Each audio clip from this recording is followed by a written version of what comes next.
Assalamualaikum warahmatullahi wabarakatuh. Kami dari kelompok 2 yang beranggotakan Muhammad Hilmi Fauzi dengan NPM 112, Muhammad Abdul Razak dengan NPM 115, Himawan Anorogo dengan NPM 118, Audina Citra Andini dengan NPM 121, Inan Hoirunisa dengan NPM 122, dan Yulia Sasti Salsabila dengan NPM 123. Yang akan sedikit memaparkan tentang rumusan masalah dan telaah literatur.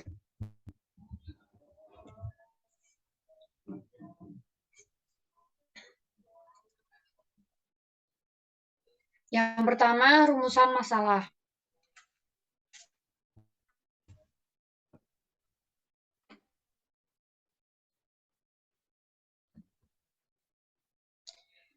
Penemuan masalah merupakan tahap penelitian yang paling sulit dan krusial karena masalah penelitian mempengaruhi strategi yang diterapkan dalam pemecahan penelitian, meliputi identifikasi bidang masalah, penentuan atau pemilihan topik masalah, dan formulasi masalah atau perumusan masalah. Penemuan masalah sendiri merupakan tahap penelitian yang paling sulit karena mempengaruhi strategi yang diterapkan dalam pemecahan penelitian. Seperti yang ditemukan oleh Einstein dan Infeld, formulasi masalah penelitian sering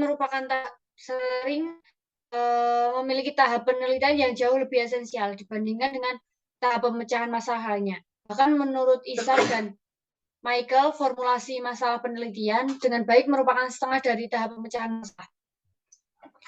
Masalah penelitian sering dirumuskan terlalu umum sehingga pokok permasalahan yang tidak jelas akan menyulitkan tahap pemecahan masalah yang meliputi penentuan konsep-konsep teoritis yang ditelaah dan pemilihan metode pengujian data. Semakin spesifik perumusan masalah penelitian, semakin mudah untuk dilakukan pengujian secara empiris. Mengingat pentingnya tahap penemuan masalah penelitian itu perlu pendekatan sistematis untuk merumuskan masalah penelitian yang baik sehingga memudahkan tahap pemecahan masalah. Selanjutnya akan dilanjutkan oleh rekan. Baik, yang selanjutnya, tipe dan kriteria masalah penelitian. Tipe masalah penelitian. Masalah penelitian pada dasarnya merupakan suatu keadaan yang memerlukan solusi. Sekarang mengidentifikasi 4 kemungkinan tipe masalah dalam penelitian bisnis. Yang pertama, masalah yang ada saat ini di suatu lingkungan organisasi yang memerlukan solusi merupakan tipe masalah yang praktis yang umumnya diteliti dalam penelitian terapan. Masalah praktis dapat terjadi pada setiap tingkat dan fungsi organisasional. Yang kedua, area tertentu dalam suatu organisasi yang memerlukan pembenahan atau perbaikan. Area tertentu dalam suatu organisasi yang memerlukan pembenahan atau perbaikan, keputusan manajemen memungkinkan berupa kebijakan yang dibuat oleh karena adanya suatu masalah yang segera memerlukan pemecahan. Ditinjau dari saat munculnya masalah, keputusan tersebut merupakan kebijakan manajemen yang bersifat reaktif. Keputusan manajemen dapat pula bersifat proaktif untuk mengantisipasi kemungkinan munculnya masalah tertentu pada masa yang akan datang. Yang ketiga, persoalan teoritis yang memerlukan penelitian untuk menjelaskan atau memprediksi fenomena. Tidak semua hasil penelitian bisnis memberikan kontribusi secara langsung terhadap pemecahan masalah praktis. Para akademis atau praktisi dapat melakukan penelitian terhadap persoalan teoritis yang mempunyai dampak tidak langsung terhadap pemecahan masalah praktis. Yang terakhir, pertanyaan penelitian yang memerlukan jawaban empiris. Hasil penelitian di samping berupa deskripsi persoalan teoritis yang digunakan untuk menjelaskan atau memprediksi fenomena empiris dari suatu pertanyaan penelitian. Pertanyaan teoritis dapat berupa pertanyaan atau masalah penelitian sebelumnya yang belum terjawab. Slide selanjutnya. Kriteria masalah. Ada sejumlah kriteria yang dapat digunakan sebagai pertimbangan dalam penemuan masalah penelitian. Yang pertama, dan topik yang menarik. Bidang masalah yang dipilih umumnya adalah yang menarik perhatian dan merupakan bidang keahlian yang dikuasai oleh peneliti. Lingkungan peneliti termasuk latar belakang pendidikan, pemikiran, dan disiplin disiplin yang ditekuni, merupakan faktor yang memengaruhi pemilihan bidang masalah dan pemahaman peneliti terhadap masalah yang diteliti. Pemilihan bidang peneliti mengarahkan peneliti untuk menentukan topik atau pokok masalah yang diteliti. Yang kedua, signifikasi secara teoritis atau apakah masalah dan topik penelitian yang menarik untuk diteliti mempunyai signifikan secara teoritis untuk peneliti besar atau untuk peneliti terapan. Pertimbangan yang digunakan untuk melakukan signifikan masalah penelitian berkait 3 hal sebagai berikut. Yang pertama, adanya dukungan konsep teoritis dari penelitian sebelumnya yang mempunyai topik sejenis. Yang kedua, tersedianya dapat diperolehnya data yang relevan dengan topik penelitian. Yang ketiga, kontribusi hasil penelitian terhadap pengembangan teori atau pemecahan masalah praktis. Kemudian yang ketiga, dapat diuji melalui pengumpulan dan analisis data. Masalah yang diteliti harus dapat diuji melalui peran dan analisis data. Kalau terlalu umum cenderung akan melibatkan banyak variabel dan jumlah data yang harus dikumpulkan, sehingga peneliti akan sulit untuk menginterpretasikan hasilnya. Agar dapat diuji, peneliti perlu mengisolasi masalah umum menjadi masalah spesifik yang mengidentifikasi secara jelas variabel. Variabel yang diteliti dan unit analisis. Unit analisis adalah satuan data yang dianalisis antara lain dapat berupa individu, kelompok, bagian, atau keseluruhan organisasi, industri, dan juga negara. Yang terakhir, sesuai dengan waktu dan biaya yang tersedia, pembatasan skop masalah dapat dilakukan pada berbagai aspek, yaitu periode waktu, pengamatan atau variabel yang diteliti, dan lingkungan subjek penelitian. Sumber dana penelitiannya biasanya berasal dari peneliti. Meskipun dari segi waktu lebih fleksibel dibandingkan dengan peneliti terapan, peneliti perlu mempertimbangkan biaya yang diperlukan untuk melakukan penelitian. Slide selanjutnya akan dibacakan oleh rekan saya.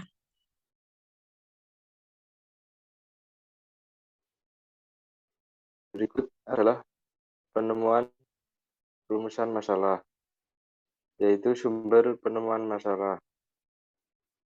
Sumber penemuan masalah penelitian yang utama, seperti yang telah disebutkan di muka, berasal dari pengalaman dan literatur. Sumber masalah penelitian yang berasal dari literatur yang dipublikasikan antara lain dalam bentuk buku teks, jurnal, ataupun teks database. Yang kedua yaitu literatur yang tidak dipublikasikan, antara lain berupa skripsi, tesis, disertasi, paper, atau makalah seminar. Berikut ini adalah pembahasan mengenai beberapa sumber penemuan masalah penelitian yang berasal dari literatur yang dipublikasikan. Yaitu yang pertama, buku teks, merupakan salah satu jenis literatur yang dipublikasikan yang berisi banyak informasi sebagai sumber penemuan masalah penelitian. Yang kedua yaitu jurnal.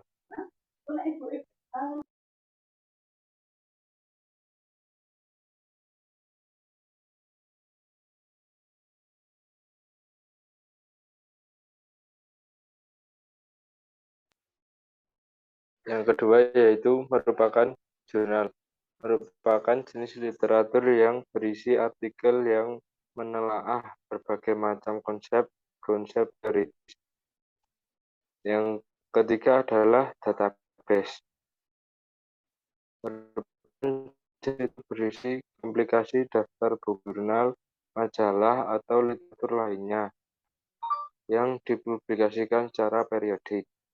Teks database dapat berupa cetakan dalam bentuk buku, disket, pita magnetik, laser disk, compact disk, CD-ROMs, atau dipublikasikan melalui website dalam jaringan internet.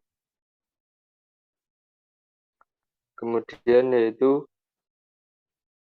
bibliographic database.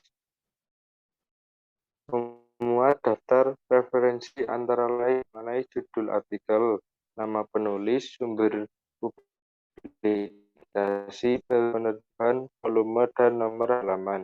Contohnya, Accounting Research History, berisi daftar artikel hasil penelitian akuntansi selama periode tertentu yang dimuat dalam sejumlah jurnal akuntansi.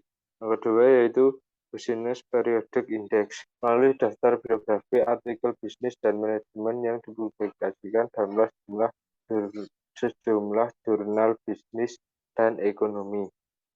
Yang ketiga yaitu Prediges PSNS Index berisi informasi yang lebih spesifik mengenai perusahaan termasuk informasi mengenai akuisisi, manajer, produk, dan teknologi.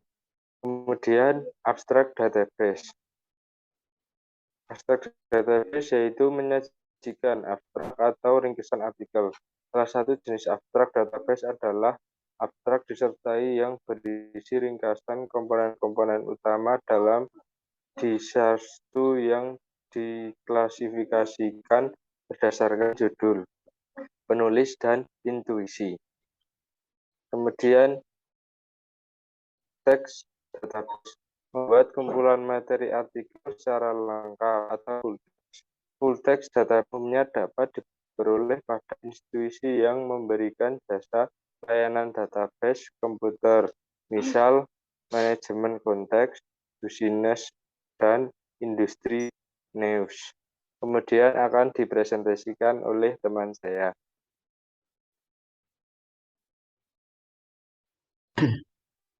Baik, saya akan melanjutkan presentasi materi ini. Yang keempat yaitu penemuan masalah. Peneliti memperoleh ide dengan cara mengembangkan masalah penelitian sebelumnya. Aspek yang dapat dikembangkan dari masalah penelitian sebelumnya antara lain adalah lingkungan dari subjek yang diteliti, dimensi atau perspektif masalah penelitian, dan metode penelitian. Ide untuk menemukan masalah penelitian dapat diperoleh melalui dua pendekatan, yaitu pendekatan formal dan pendekatan informal. Adapun pendekatan formal dibagi menjadi 6 metode. Yang pertama yaitu metode analog atau analog method. Metode ini menggunakan pengetahuan yang diperoleh dari hasil penelitian pada bidang tertentu untuk menentukan masalah penelitian pada bidang yang lain yang terkait. Nah, misalnya yaitu studi semantik dalam penyajian laporan keuangan. Yang kedua yaitu metode renovasi atau renovation method. Metode ini masalah penelitian dapat ditentukan dengan cara memperbaiki atau mengganti komponen teori atau metode yang kurang relevan dengan komponen teori atau metode yang kurang efektif. Yang ketiga yaitu metode dialektis atau dialektik method. Nah, metode ini menentukan masalah penelitian dengan mengajukan usulan pengembangan terhadap teori atau metode yang telah ada. Yang keempat yaitu metode morfologi atau morfologi method. Nah, metode ini menjelaskan metode formal yang digunakan untuk menentukan masalah penelitian dengan menganalisis berbagai kemungkinan kombinasi bidang masalah penelitian yang saling berhubungan dalam bentuk metrik. Nah, dapat dicontohkan yaitu apakah ada hubungan antara kemampuan komunikasi dengan prestasi akademik mahasiswa.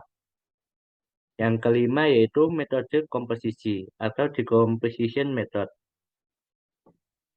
Metode ini masalah penelitian ditemukan dengan cara membagi masalah ke dalam elemen-elemen yang lebih spesifik. Dapat dicontohkan yaitu masalah akuntansi, beli sewa yaitu matching cost with revenue.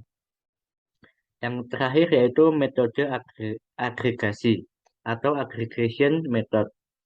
Metode ini merupakan kebalikan dari metode dekomposisi, yaitu menggunakan hasil penelitian atau teori dari berbagai bidang penelitian yang berbeda untuk menemukan suatu masalah penelitian yang lebih kompleks. Misalnya yaitu penerapan analisis input-output teori utilitas dan teori motivasi secara simultan untuk pengukuran kinerja manajerial.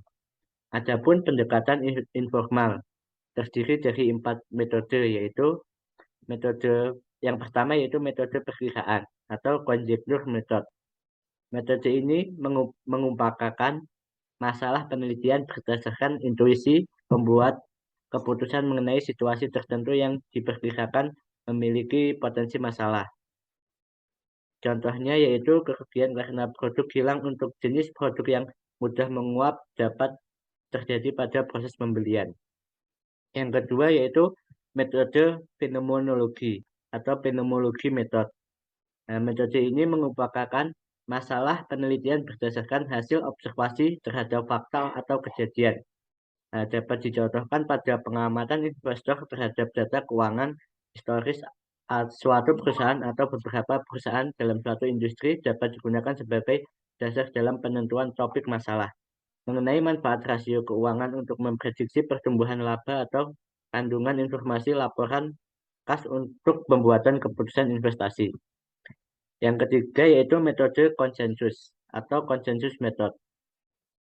Metode ini yaitu kebiasaan yang diperhatikan dalam bisnis yang tidak dilandasi oleh konsep atau teori yang baku.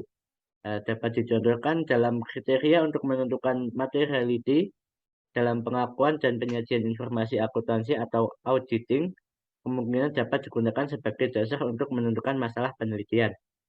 Nah, yang terakhir yaitu metode pengalaman atau experience method. Masalah penelitian dapat dikemukakan berdasarkan pengalaman perusahaan atau orang-orang dalam perusahaan. Nah, misalnya yaitu pengalaman perusahaan dalam menghadapi kesulitan likuiditas atau reaksi konsumen kemungkinan dapat mengarahkan pada penemuan masalah penelitian yang berkaitan dengan peningkatan kemampuan kas atau perubahan taktik pemasaran. Setelah mengetahui dua pendekatan tersebut, mana yang lebih baik untuk menemukan masalah. Dalam buku ini dijelaskan pendekatan formal secara umum dinilai lebih baik dengan pendekatan informal. Selanjutnya akan dipresentasikan oleh teman saya.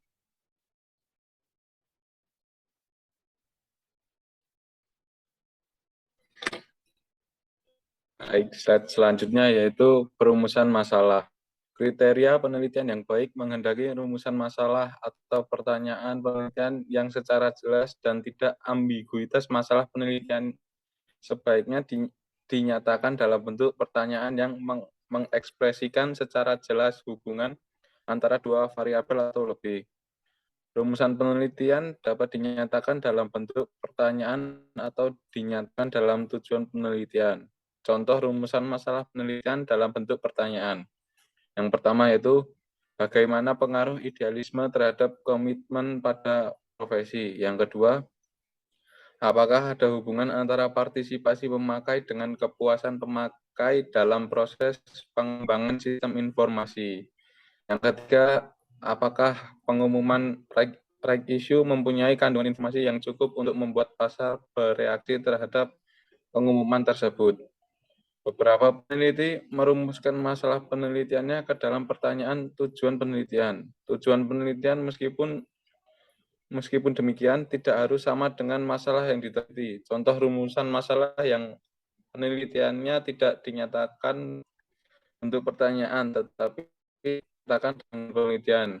Yang pertama dimaksud untuk menguji tiga variabel itu gaya kepemimpinan, ketidakpastian lingkungan, dan informasi job relevan terhadap kegunaan yang dirasakan dari sistem penganggaran. Yang kedua yaitu penelitian ini bertujuan masih pemecahan saham dapat secara murni mempengaruhi harga saham dengan melakukan pengamasan terhadap laba per lembar saham, dividen harga saham industri. Baik, slide selanjutnya akan dilanjutkan. Kesalahan umum dalam penemuan masalah. Isaac dan Michael mengemukakan beberapa kesalahan yang umumnya dilakukan peneliti dalam tahap penemuan masalah penelitian. Yang pertama, peneliti mengumpulkan data tanpa rencana atau tujuan penelitian yang jelas. Yang kedua, peneliti memperoleh sejumlah data dan berusaha untuk merumuskan masalah penelitian sesuai dengan data yang tersedia. Yang ketiga, peneliti merumuskan masalah penelitian dalam bentuk terlalu umum dan ambiguitas sehingga menyulitkan interpretasi hasil dan pembuatan kesimpulan penelitian. Yang keempat, peneliti menemukan masalah tanpa terlebih dulu menelaah hasil penelitian sebelumnya dengan topik sejenis sehingga masalah penelitian tidak didukung oleh kerangka teoritis yang baik. Yang kelima, peneliti memilih masalah penelitian yang hasilnya kurang memberikan kontribusi terhadap pengembangan teori atau pemecahan masalah praktis. Ketujuh yaitu konsep konstruk. Konsep atau konstruk penelitian merupakan dasar pemikiran peneliti yang kemudian dikomunikasikan kepada orang lain. Konsep sendiri merupakan abstraksi dari realitas yang tersusun dengan mengklasifikasikan fenomena-fenomena seperti objek, kejadian, atribut atau proses yang memiliki kesamaan karakteristik. Konsep mempunyai tingkat abstraksi yang bersifat progresif, tergantung pada mudah atau tidaknya fenomena yang diabstraksikan dapat diidentifikasi, misalnya aktiva tetap, seperti aktiva tetap berwujud dan aktiva tetap tidak berwujud. Konsep mengekspresikan suatu abstraksi yang berbentuk melalui generalisasi dari pengamatan terhadap fenomena-fenomena. Konsep sendiri yang mengklasifikasikan fenomena-fenomena tersebut memiliki kesamaan karakteristik. Contohnya, prestasi akademik merupakan konsep yang mengekspresikan abstraksi dari kemampuan belajar dari mahasiswa. Konsep mempunyai tingkat abstraksi yang bersifat progresif, tergantung pada mudah atau tidaknya fenomena yang diabstraksikan dapat diidentifikasi. Selanjutnya akan dilanjutkan oleh rekan saya. Selanjutnya yaitu konstruk. Konstruk sebenarnya bukan hanya merupakan konsep yang lebih abstrak, melainkan mempunyai makna tambahan yang sengaja diadopsi untuk keperluan ilmiah. Misalnya, kepuasan sebagai konsep merupakan suatu abstraksi dari pengamatan terhadap fenomena psikologis yang dirasakan oleh seseorang. Konstruk kepuasan kerja merupakan abstraksi dari fenomena psikologi seseorang terhadap pekerjaan yang diamati berdasarkan persepsi yang bersangkutan terhadap berbagai dimensi lingkungan pekerjaan. Misalnya, tugas-tugas yang dikerjakan atasannya, rekan kerja, kompensasi pekerjaan, promosi pekerjaan. Konstruk sengaja digunakan secara sistematis untuk penilaian ilmiah melalui dua cara. Yang pertama, mengoperasionalisasikan konstruk ke dalam konsep yang dapat diamati dan diukur menjadi variabel penelitian seperti yang telah dibahas sebelum ini. Yang kedua, menghubungkan konstruk yang satu dengan konstruk yang lainnya menjadi suatu konstruksi teori. Misal, inovatif dan kreatif merupakan bagian dari fungsi kepuasan kerja dan prestasi kerja. Selanjutnya akan dibacakan oleh teman saya. Baik, slide selanjutnya yang ke-8 yaitu variabel dan konstruk.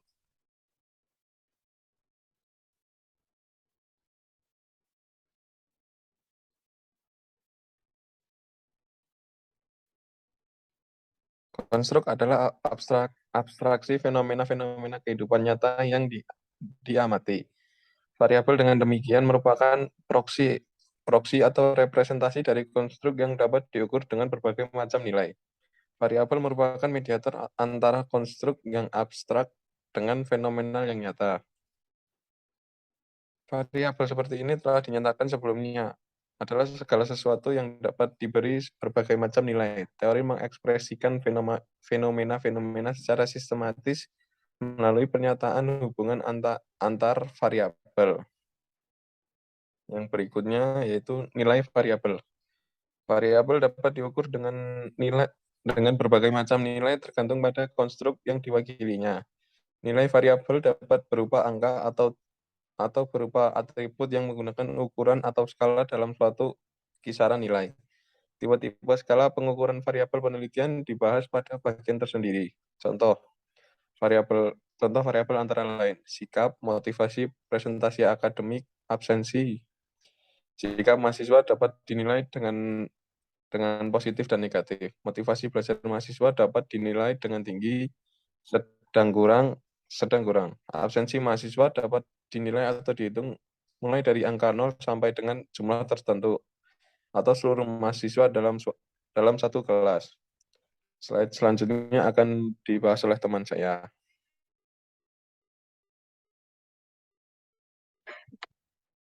Selanjutnya yaitu materi ke-9 yaitu tipe-tipe variabel. Penelitian kuantitatif umumnya menggunakan asumsi dan batasan pada faktor-faktor tertentu yang diamati dalam bentuk variabel-variabel penelitian. Faktor-faktor lain yang tidak diamati diasumsikan sebagai faktor yang tidak terkait secara signifikan dengan fenomena tertentu yang diteliti. Variabel penelitian ini dapat diklasifikasikan berdasarkan beberapa pendekatan, diantaranya adalah berdasarkan yang pertama fungsi variabel, yang kedua skala nilai variabel, dan perlakuan terhadap variabel.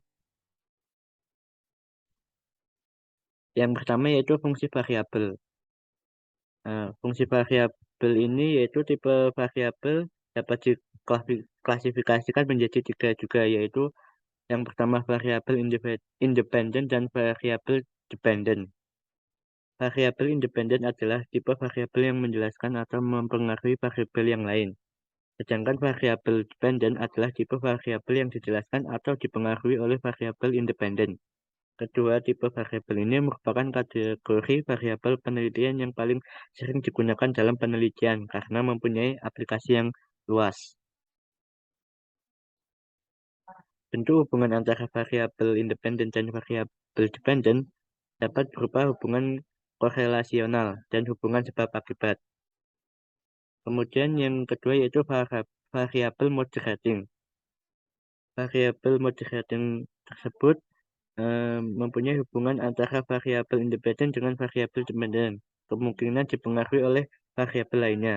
Salah satu di antaranya adalah variabel moderating, yaitu tipe-tipe variabel yang memperkuat atau memperlemah hubungan langsung antara variabel independen dengan variabel dependen. Variabel moderating ini termasuk tipe variabel yang mempunyai pengaruh terhadap sifat atau arah hubungan antar variabel. Sifat atau arah hubungan antar variabel independen dan variabel dependen kemungkinan positif atau negatif. Dalam ini tergantung pada variabel moderating. Oleh karena itu, variabel moderating dinamakan pula dengan variabel kontingensi. Yang terakhir yaitu variabel intervening. Variabel intervening adalah tipe variabel yang mempengaruhi hubungan antara variabel independen dengan variabel dependen menjadi hubungan yang tidak langsung. Variabel intervening merupakan variabel yang terletak di antara independen dengan variabel dependen, sehingga variabel independen tidak langsung menjelaskan atau mempengaruhi variabel dependen. Dapat dicontohkan pada penelitian lebih kompleks yang menunjukkan hubungan antara variabel independen dengan variabel dependen, variabel moderating, dan variabel intervening. Dalam studi dicontohkan yaitu menguji pengaruh moderating keahlian manajerial terhadap hubungan antara diversitas tenaga kerja dengan sinergi kreatif dan pengaruh intervening sinergi kreatif. Yang kedua yaitu tipe skala nilai variabel. Skala nilai variabel juga dibagi menjadi 2, yaitu variabel kontinu. Variabel kontinu yaitu variabel penelitian yang memiliki kumpulan nilai yang teratur dalam kisaran tertentu. Yang kedua yaitu variabel kategoris, yaitu tipe variabel penelitian yang memiliki nilai berdasarkan kategori tertentu atau lebih dikenal dengan sebutan skala nominal. Tipe yang ketiga yaitu berdasarkan perlakuan terhadap variabel. Klasifikasi variabel berdasarkan pada perlakuan peneliti terhadap variabel bermanfaat untuk mengetahui perbedaan antara variabel yang dimanipulasi dengan variabel yang tidak dimanipulasi. Yaitu ada 2 variabel aktif dan variabel atribut. Variabel aktif adalah variabel penelitian yang dimanipulasi untuk keperluan penelitian eksperimen. Tidak semua variabel penelitian dapat dimanipulasi. Misalnya, variabel yang berkaitan dengan karakteristik manusia, seperti intelijensi, sikap jenis kelamin, status sosial, dan ekonomi. Baik, selanjutnya akan dipresentasikan oleh teman saya.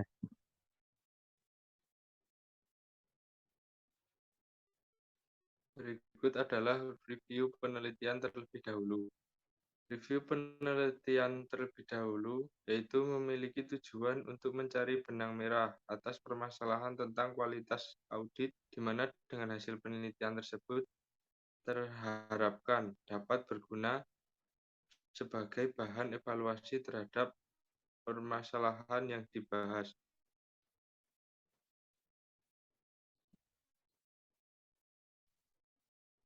Kami dari kelompok 2 mengambil referensi dari buku Dr. Nur Indriantoro, MSc Akuntan, dan Dr. Andes Bambang Supomo, MSI Akuntan edisi pertama. Metodologi penelitian bisnis untuk akuntansi dan manajemen. Serta kami mencari referensi ke internet yang linknya sudah tertera pada PowerPoint di atas. Terima kasih. Kurang lebihnya mohon maaf. Wassalamualaikum warahmatullahi wabarakatuh.